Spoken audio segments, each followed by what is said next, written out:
passe super. L'artiste, super, encore un but sensationnel.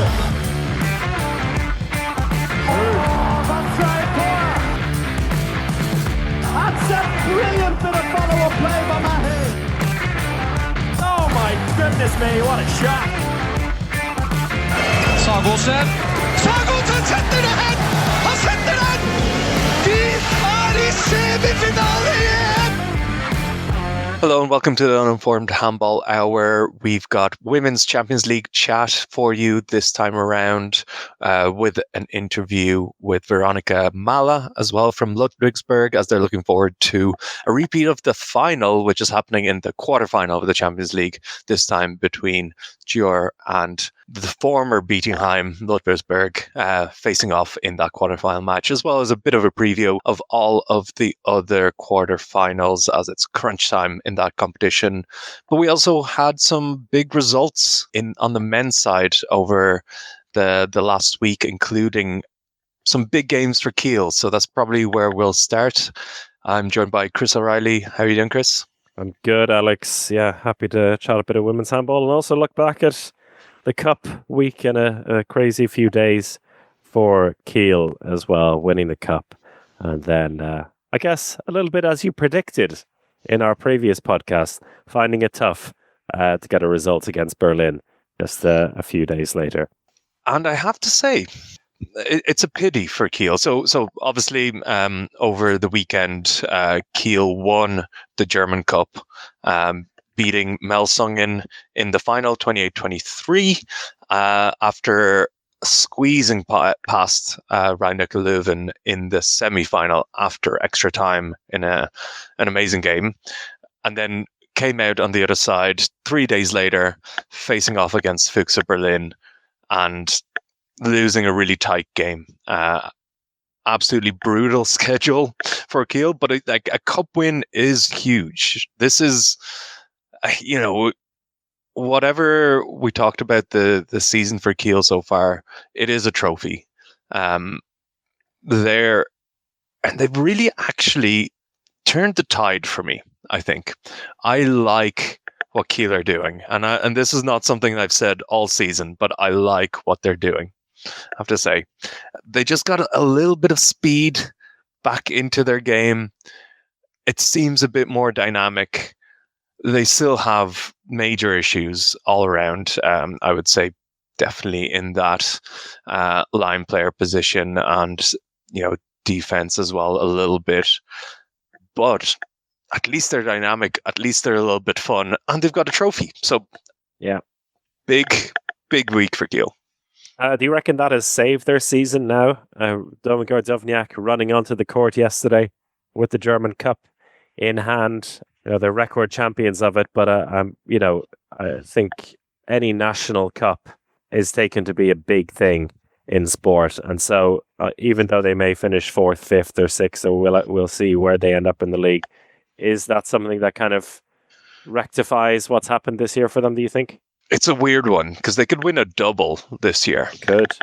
A German Cup and European League double, which is not something that the Kiel of old would have been too happy about, but this isn't the Kiel of old. We've talked about how this squad is not the same as before. The mentality is not the same.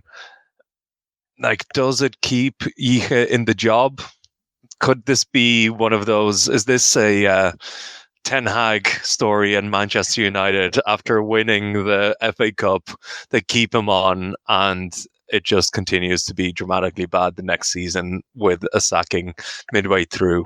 Like, I don't think, again, Kiel would never actually, pull the trigger on getting rid of Jiche just willy-nilly. I think they have a really strong relationship with Jiche, and it won't be done lightly or quickly. But does it save the season? Maybe it plasters over a few cracks. I think. It's maybe like a little bit of a better version of what happened last year. They won the 3rd place game at the Final Four, and that seemed to plaster over the cracks last year. Now they're kind of doing it again. I mean, they've come through this season once again with some serious injury problems. Billick out, Harold Reinkind out as well, and like really relying on 4 men in the backcourt. And it almost worked again in that game against Füchse Berlin. They put a really good effort in, and they had a real chance towards the end as well to make it a 1-goal game with a point-blank save from Dejan Milosavljev. Probably Kiel will feel like they deserved something at the end of that. Yeah, it really, in that game against Füchse Berlin, so they lost 36-34 in a pretty exciting game, but they were clearly tired. And Györ came out saying that after the game that his team just didn't have anything left in the tank. He played 2 games in 2 days and then follow up with a top game 3 days later. He was very, his comments after a game really praised the team, and I think they deserve praise. I was, again, as I said, that they just have a little bit of speed in the attack again. It doesn't feel sluggish. Erik Johansson, while still a little bit expensive, has been good for the last game. In the cup, he was really good. He followed through again. He's getting the ball at speed, and it feels like he has the power every time. And that really opens up the game really well, because Emil Madsen continues to do that. He's a finisher. He's getting this at speed constantly. But having Johansson just absolutely smash a couple of shots in on the other side at speed does help. But the game against Füchse Berlin really came down to the latter end of both halves, especially in the first half. It was a bit of a disaster for Kiel. They basically were within, I think, 2 goals, had an opportunity to go within 1, missed that. Then on the other side, Emil Madsen comes up, tries to take down, I think it was Giesel, couldn't do it, gets 2 minutes. Then hilariously, as he's walking off, he's hypes up the crowd with his 2 minutes, gets them all going, gets a second 2 minutes for that action. And Kiel are down 2 players. Then just before the half, Györ goes mental and gets 2 minutes from the bench, which means that Kiel start with a player down. And it's really that they're the type of things that happen again at the end of a half. You're tired, you're making mistakes, you're lapsing in concentration, doing something slightly stupid, and it kind of opened up a 4-goal lead for Füchse Berlin. Kiel again fought back again, but there are moments where they came back and then did something stupid, and the gap opened up again. Thankfully for them, Füchse Berlin kept letting them into the game down to the last moments with a turnover. But still, it just wasn't. Kiel didn't have it. And Marcinic had the game of his life for Füchse Berlin. 10 goals. Also, central defense did a great job. 3 blocks, was running fast breaks. He did everything. It was fantastic. But within that, with Marcinic's great game, there was also the fatigue on Kiel, because I think 4 of his goals came from a very simple move, which is line player starts in the middle. The number 2 defenders are stepped out really far. Line player moves into the space behind the number 2 defender and has an open shot. And that is just concentration, fatigue, just those simple things where the communication doesn't work, the movement isn't right, and it led to a lot of easy goals for him. But it's a real champions victory for Berlin, you have to say. Winning a away game like that, which they had to grind out, feels like one of those kind of milestones on the way to claiming the title. And another one of those will come on Sunday, another big test. Top of the table test against Hannover Bergdorf at home. If they get through that, then it might just be a 2-horse race at the end of it. Of course, we can't completely count out Magdeburg, who are still making up their games in hand. But as we talked about with Sasha last week, not only do they have to get the points there, they also have to catch up another 40 goals on the goal difference. So a couple of ways for them to potentially fall short. Back to the cup, again, as I said, Kiel were impressive. They had the determination and a bit of speed and attack, which is really good. And Andy Wolf had an incredible tournament, 16 saves in the final, I think 17 saves in the semi-final. He was dominant. When he is dominant, Kiel win. Against Victor Berlin, he had 4 saves. Yeah, happens. Melsungen, though. Melsungen, you said it, and this is what brought it to mind. You said it might be a 2-horse race. I don't think Melsungen are going to be in that two-horse race. That's the issue. You get them out. They're looking quite toothless, and they have a few players back from injury. It's not purely injury that is causing. And Elver Jonsson, who was missing, was there, but they're just looking a little bit toothless in attack. I don't think Kristapans is doing enough. This tends to happen with Kristapans, where he's so solid, but you're looking at this giant man, and all you want to do is just him to just take over a game once in a while, and he hasn't done that for quite a while. I don't remember the last dominant game from Kristapans. He scores 2 to 4 goals a game. Such a team player, Alex. He's too much of a team player. But when you're missing the firepower in attack, you need someone to step up, and I don't see where that's coming right now with Melsungen, and with it's really Aaron Mensing is the piece that they're missing. But again, they're struggling in attack. Not to say they did beat Kiel just 2 weeks ago, and then kind of turned around and lost it in the final. Pretty disappointing for Melsungen, because I think for them a cup final win would have meant so much. It would have been a real crown on the season, as opposed to but maybe they can stick around at the top. But I'm starting to lose faith in Melsungen. Okay, so moving on to Spain, where there's been a couple of shockers in the League ASOBAL on the Barça handball website, Alex. The headline is, "Title will have to wait," as Barça lose 26-24 to Valladolid, their second loss in quick succession. Good for the League ASOBAL. I don't know what it says about Barça, though. Does it say much about Barça? Is it Vincent Girard's fault? What do you think? Vincent Girard must be, and will forever be, probably the Barcelona player with the worst win percentage in the ASOBAL in a season, just because he's only played a couple of games and has lost one. So it's just wild, really.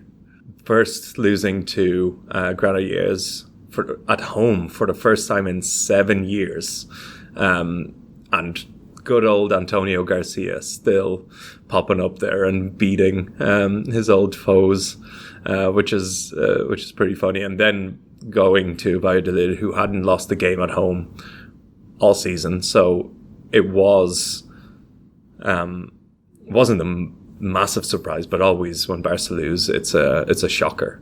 So there's nothing too much to say. That I suppose, can we read into Barca and their form going into the Champions League? I would say yes.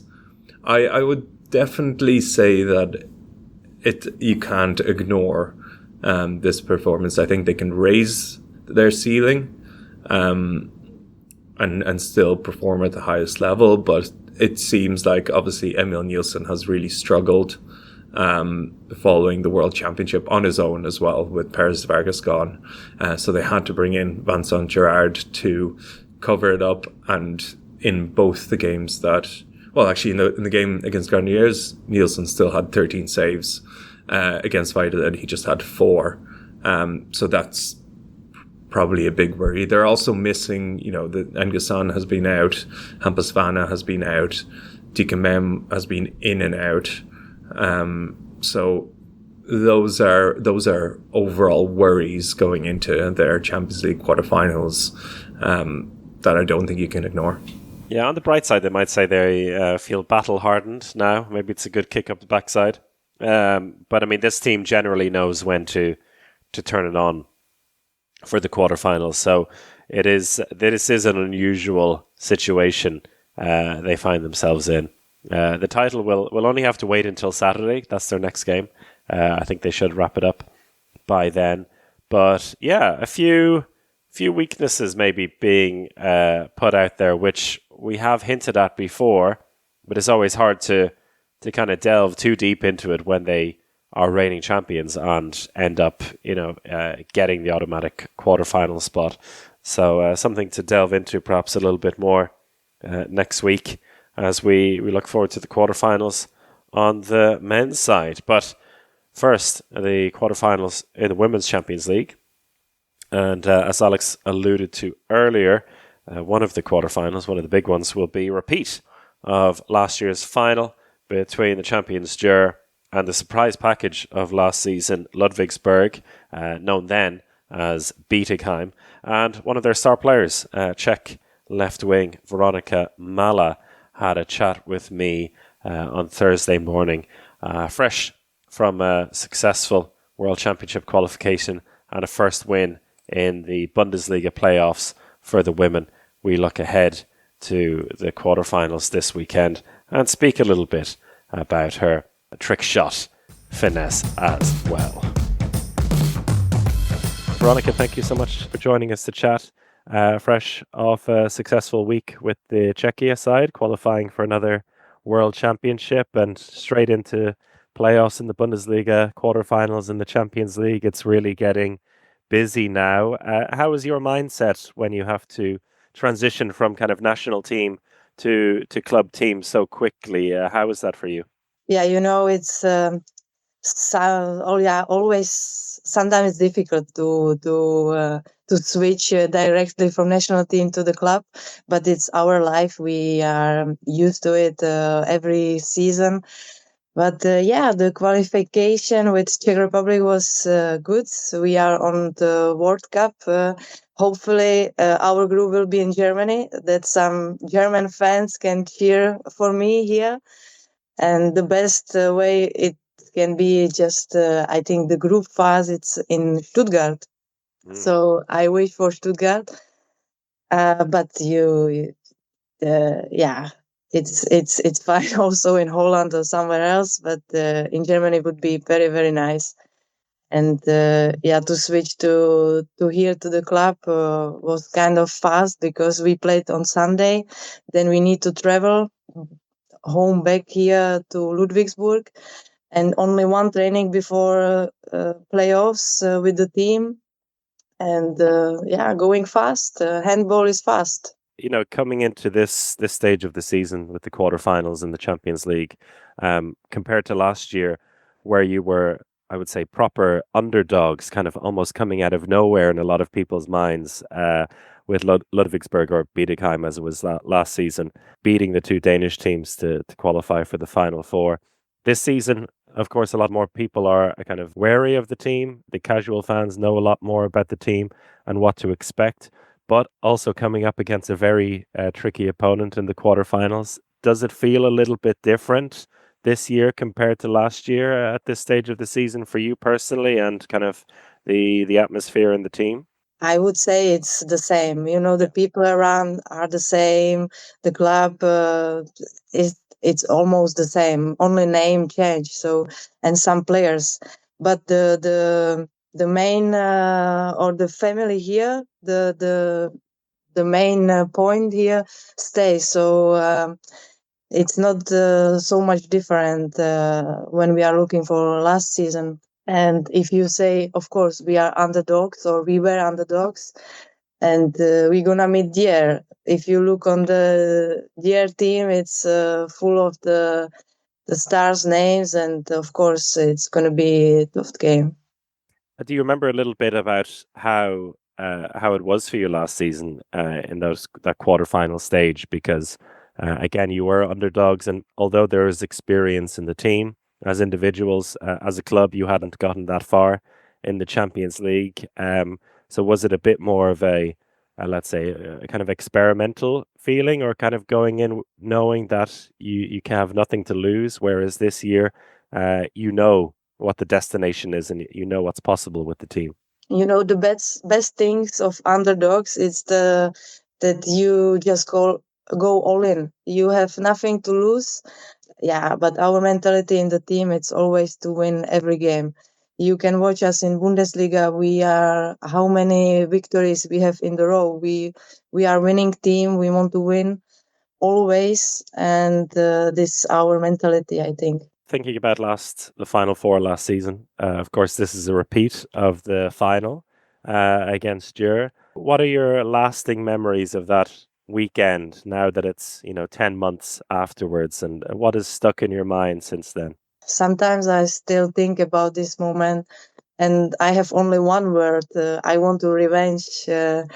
I want to win against Györ. I want to go again to Final Four. And I think I am not speaking only from my point of view, but from whole team. We want to go and we want to play as best possible. We will see. And from what I've seen of the team, it's been a bit of a bouncy season for them, or for you, but the playoff round, and particularly the first leg against Krim, was fantastic. The level of the performance, the way you opened up that lead was very impressive, and it felt like as a team you hit your peak there at last. Is that how you've kind of discussed it as a team, that you're at the right time of the season now, reaching a certain level? Yeah, actually, we were speaking about this, that we feel good physically, mentally. The atmosphere in the team is good, so we were in good shape, and we are still in good shape. You know, the important is to feel good and to be confident, and then the team can make big things, I think. So, and what I said before, our mentality is winning mentality and the team mentality. We want to present us as a team, and team can do everything, I think. And how on a kind of daily basis do you work on that mentality as a team? Because as you mentioned before, there's a lot happening. Sometimes there's not a lot of time to prepare for matches or to go into trainings. And when you're coming back as a group with people playing for different national teams and kind of coming back as Ludwigsburg now, what are the kind of things that you as a group do to get into that mindset, or to kind of create that culture? Yeah, you know, in the team we do some team meetings. Also, we always say communication. It's the key of the team spirit. So we speak with each other. Yeah, quite often. Also in these meetings, to feel better in the team. We speak also with the coaches, and I think the communication is the key always. I think a lot of people will know you for your spectacular highlights, and I know on your own social media that you're happy to share those as well. And I think it is a brilliant aspect of your game. There's a real kind of flair for those trick shots, for your athleticism, and also a real comfort with the ball in those situations that you don't always see in handball players. I mean, how did that come about for you? Where's your inspiration for that? Has it come from other sports? Has it come from other athletes? Yeah, thank you, Chris. I'm happy. Look, I was always in my, I would say, DNA Mm. to do some kind of things in our sport in handball, and I always had the inspiration like Uwe Gensheimer, or in female players Anja Andersen. I remember when I watched YouTube videos from handball when I was young, many years ago. when I was growing up. I watched these videos about handball tricks, and I saw this Anja Andersen first time. Amazing also, it was my inspiration. Then I was watched Uwe Gensheimer, his incredible arm, and then I tried in the training, and I always wanted to do these kind of things in handball because I think it's like top of the cake, like Yeah. the people likes and the energy brings more, and it's just in my DNA, and I like to play like this. So even growing up, you were always the girl who was pulling off some or trying to do something special on the court like that. Yeah, I think so. I would say I have this feeling for the ball. Like I'm connected with the ball, and then it just come to my mind to do like these kind of things, and under the leg or spin around, and I just feel it. I don't know how to explain, but yeah, it's just me. Fantastic, and I think that feeling for the ball is very clear when seeing you play, pulling off these things. Do you have a favorite goal like that as well? Is there something that you remember that people still talk about, or you see likes popping up in your Instagrams about that video that has kind of come back around years later? Yeah, I remember on World Cup, for example, my goal under the leg, like a basketball player when he's going to dunk. So I like this kind of also. Maybe the inspiration was from the basketball players of the goal. Yeah, I also like the spin move or spin shots. Yeah, just to have a fun. Sometimes it's good to have this kind of fun on the field. Is there something that you haven't done yet in a match that you maybe do in training sometimes, or you're working on and think you're waiting for the right time to do it? That you're hiding Oh, from us? oh, Grace, yes, many, many things. If Okay. you see me in training, I try much more. If only my side, I would just throw the ball always with some tricks. But sometimes the coaches are like, yeah, important game, and the pressure is high. No, I mean that's I'm joking, but it's also I am trying it on the training. It's not just it comes easily. I am training many, many hours for these shots, and finally, when it's can be in the game, it's like pure happiness. Yeah. Yeah. You mentioned earlier about with the Czech side, you're going into another world championship now. It always seems like a really interesting case, this team. There's a lot of talent that is developing. You seem to be building quite a nice team, but you're still kind of knocking on the door, it seems, to get that major breakthrough. What's your perspective on that, and what are your hopes for this team in the years to come? Our national team, it's full of young players now, very talented, but they need a little bit time, more experience. But we are growing up with this. We are developing our system. We have a new coach, and we started a new era, I would say. And I see potential in this team. Also, regarding to European Championship in 2 years, gonna be in Czech Republic. Yeah. So 26. So I am really looking forward, and also for whole Czech Republic, and handball family will be very, very big. So looking forward to.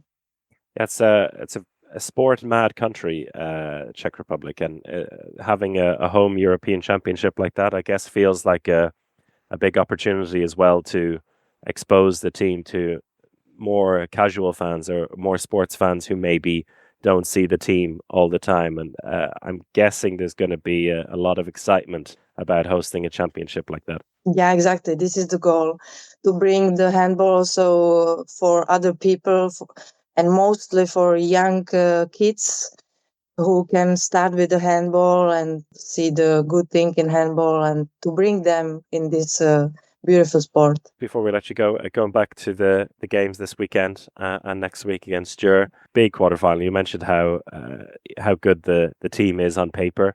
They haven't been perfect this season by any means, but it's very, very difficult in this format to be perfect. What do you think the key areas will be from your perspective as Ludwigsburg to try and shut them down and take some kind of advantage from your home game? Yeah, as you said, when you look on the paper, the players are top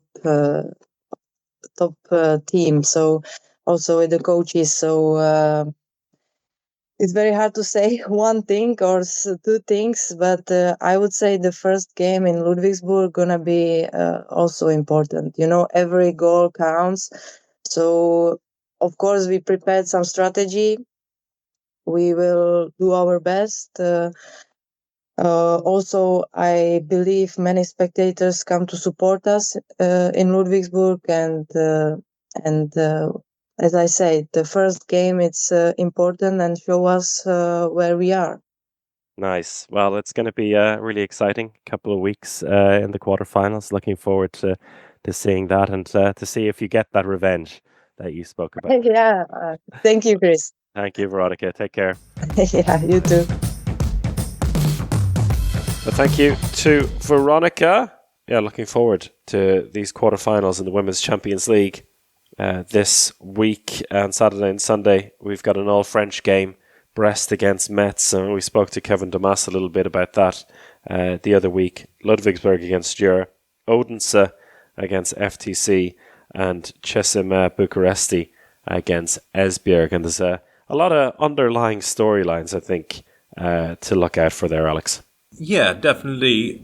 Like, what game to you stands out as the closest? I do like Odense FTC as a big game. FTC obviously just a team in terrific form, and have been for this whole season, really moving from that Hungarian underdog team to really a consistent threat for a Final Four place at least, versus an Odense team that has run away in Denmark dramatically, really, like 7 points ahead of Esbjerg and IKAS, which is a lot. It shows their level, but for a long time in the Champions League haven't been the team that have been dangerous, and maybe it's down to just that kind of the star power difference to Team Esbjerg, but I think both teams have a lot on the line. It's the trickiest one to call, honestly, and I think that that is why it's been put down as match of the week for the second leg already, because they're almost guaranteed that it's going to be a close game heading into the second leg. When you mentioned the star power there, and FTC are definitely not lacking in that. You have almost 3 generations of star playmakers alone, with like Petra Simon in there as the up-and-coming Daria Dimitrieva, who has been one of the very best players for a number of years now, and Andrea Lekic, who is in her last season as a professional handball player, just announced she'll be retiring at the end of the season.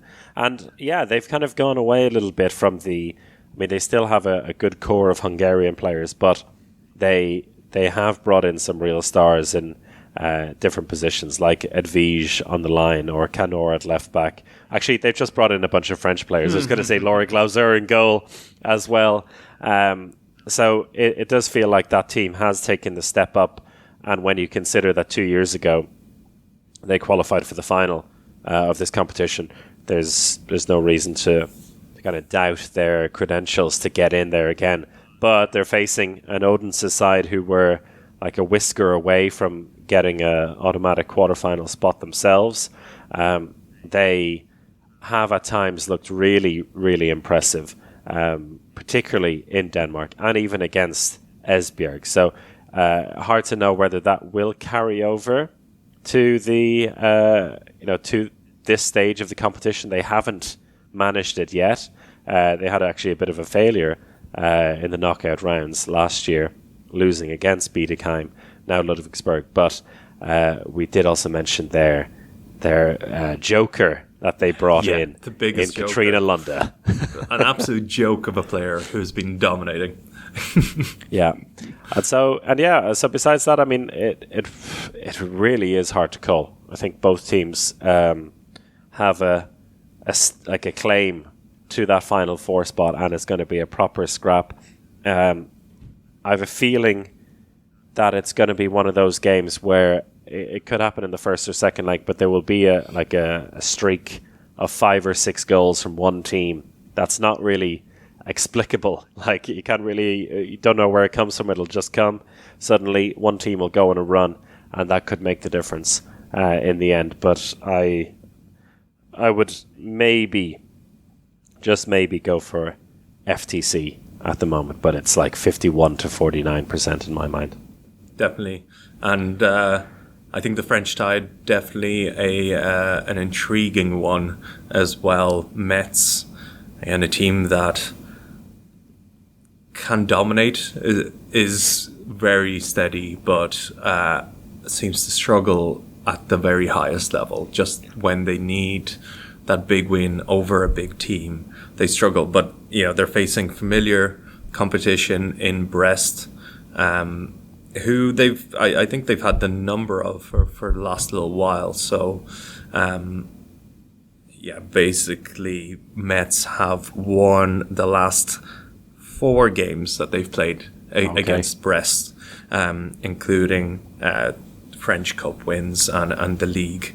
All of them relatively close, but I think Metz will be looking to kind of claim that Final Four place. Yeah, they're definitely favourites coming into this. But there are some players in that Brest side that can cause them an awful lot of trouble. In particular, Foppa on the line, and of course Anave Kareva, who you feel like is just waiting to kind of explode. Has had a not a below par season, but has kind of gone under the radar a little bit with this team compared to the stats that she had with Vipers. So I think it doesn't mean that she can't turn it on all of a sudden, though. But I would put them slightly ahead. I think it's going to be an interesting coaching battle as well. And there, I think Metz do have the advantage purely because Emmanuel Maynard has been with this team for a decade now. I think they've been celebrating a 10-year anniversary with him, and he knows how to navigate this competition as a coach quite well. Tervel knows how to navigate it as a player. It's another question whether they can do it as a coach, though. Yeah, and definitely that battle between Foppa and Buktit on the line for each team. Yeah. It's so funny. Foppa came in as this young line player who's going to be the absolute star of the French team for many, many years, and has done that. Not to take it away, but Sarah Buktit, 22 years old, a couple of years younger, comes in and now becomes the hot property. So that will be a really interesting battle. Probably leave it there. We do have a morning club coming up. Chris, you can tell us what the morning club is, which will probably cover some more of the ties. Yeah, exactly. I mean, we mentioned a little bit FTC Odense, and there's a couple of big names such as Lekic, who is coming to the end of her career, but Chesime Bukresti and Esbjerg is a whole other subplot in itself, as we'll see. Christina Niagu, in her last home game in the Champions League for Chesime, facing undisputed world best player at the moment in Henny Reista, and Courtney Gain had a chance to speak to her for a piece for the EHF. So we'll have a chat about Henny, where they are at the moment, and might just be able to get a breakthrough with this club at the Champions League level for the very first time. But until then, everyone, thank you all for listening. Thank you to Alex and, of course, to Veronika for her time earlier on. And we'll catch you again soon. Goodbye.